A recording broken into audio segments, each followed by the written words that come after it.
Olá, boa tarde. Você acompanha agora notícias do Brasil e do mundo desta segunda-feira.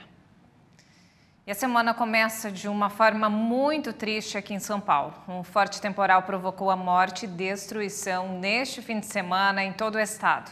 Pelo menos 21 pessoas morreram e ainda há desaparecidos. Além disso, segundo a Defesa Civil, 660 famílias estão desabrigadas ou desalojadas. Os bombeiros passaram a madrugada procurando vítimas nos escombros em deslizamentos em diferentes regiões do estado.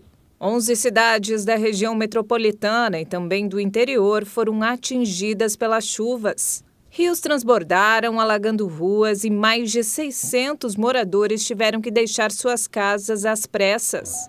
A região metropolitana de São Paulo foi fortemente afetada, com ruas alagadas e deslizamento de terra que fizeram vítimas. Entre os municípios que mais sofreram as consequências das fortes chuvas estão Francisco Morato, Franco da Rocha, Embu das Artes e Várzea Paulista. Em Franco da Rocha, moradores registraram o momento exato em que o morro desabou sobre as casas. Nossa. Meu Deus, as casas. Ai, meu Deus. Durante todo o dia, bombeiros, defesa civil e voluntários se uniram na tentativa de resgatar vítimas. Segundo a prefeitura, em 12 horas choveu cerca de 40% do esperado para o mês inteiro em Franco da Rocha. A imagem do alto dá uma dimensão da tragédia. Após um sobrevoo pelas áreas atingidas, o governador João Dória anunciou a liberação de 15 milhões de reais para atender as 10 cidades mais afetadas pelas chuvas. A capital, São Paulo, maior metrópole da América Latina com 12 milhões de habitantes, também registra chuvas, mas por enquanto não foram reportados incidentes graves. Desde o início do período de chuvas, no começo de outubro, o Brasil registrou grandes estragos. Os estados mais afetados foram a Bahia, onde morreram 24 pessoas, e Minas Gerais, onde houve pelo menos 19 vítimas e milhares de pessoas ficaram deslocadas. E ainda falando sobre as chuvas aqui em São Paulo, a região de Franco da Rocha foi uma das mais afetadas. Nossa equipe de reportagem acompanhou toda a movimentação no local. Nossa equipe está aqui no Parque Paulista, em Franco da Rocha, onde neste domingo aconteceu um deslizamento de terra que atingiu algumas casas e deixou já várias vítimas. Aqui ao meu lado, o tenente-coronel Alessandro da Silva traz as informações para a gente agora. Tenente, vamos relembrar então como é que isso aconteceu? Sim, ontem por volta das 7 da manhã, o Corpo de Bombeiros foi acionado por conta desse deslizamento de terra que veio a atingir possivelmente de 4 a 5 casas. Até esse momento, 8 vítimas, 8 óbitos foram registrados. Sim, foram retiradas 13 pessoas, infelizmente, 8 em óbito e 5 com vida. Graças a Deus, 5 com vida. A gente tem informações do estado de saúde dessas pessoas? Sim, algumas com escoriações, algumas com fraturas, mas, graças a Deus, com vida. E o secretário de Segurança Pública de Franco da Rocha, Dorival José, afirmou que quase 40 casas de áreas ilegais foram interditadas após a chuva na região. Ele conversou com a nossa repórter Maria Clara Leite. Aqui ao meu lado agora, o secretário de Segurança Pública de Franco da Rocha, Dorival José, que fala um pouquinho para a gente dessa situação que está acontecendo aqui em Franco da Rocha, uma área de alto risco, ocupação ilegal. Sim, essa área já estava sendo monitorada há um bom tempo, faz parte do nosso plano municipal de redução de risco e já era considerada uma área para ocasionar acidentes desse porte. Quantas casas foram interditadas? No total, englobando aqui a região de Franco da Rocha, 38 unidades foram interditadas. Para onde essas famílias foram levadas? Nós temos 2 abrigos emergencial, um do lado sul aqui, que fica no Clube das Acácias, e um outro no lado norte, que fica na escola Dona de Salvazone.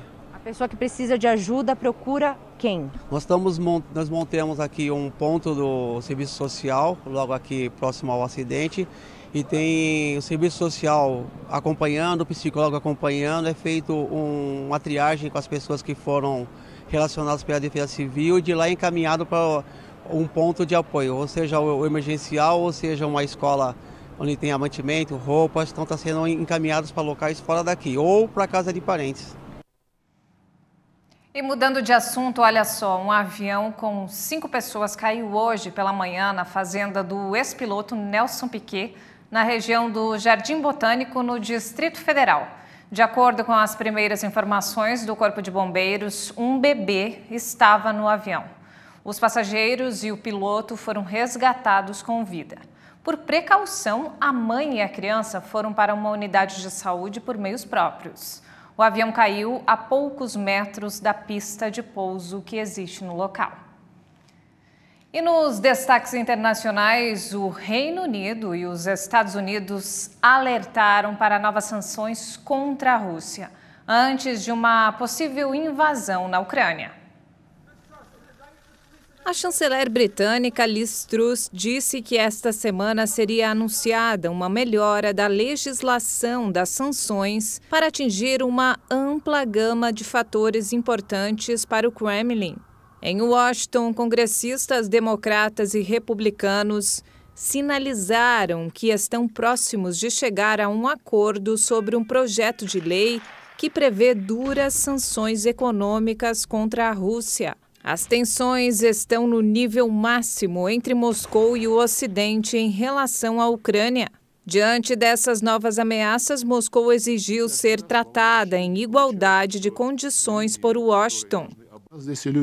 Queremos boas relações, respeito mútuo e igualdade com os Estados Unidos, assim como qualquer outro país do mundo.